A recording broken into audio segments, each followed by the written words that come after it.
Guys, nandito tayo ngayon sa taas ng Manito, ano ba to? PNOC.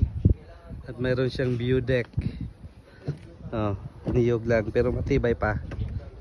Medyo safe. Dito tayo aapak sa may bakal.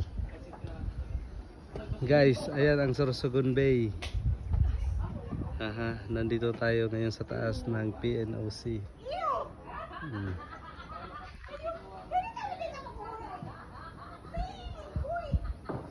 Lobat. Ayan. So, ayan. At saka ito yung restaurant dito.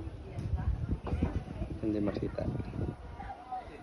So, yun lang guys. I will see you guys later. Thank you. Ito si Ben Reklamador. Ang reklamador ng bayan. Thank you. Bye.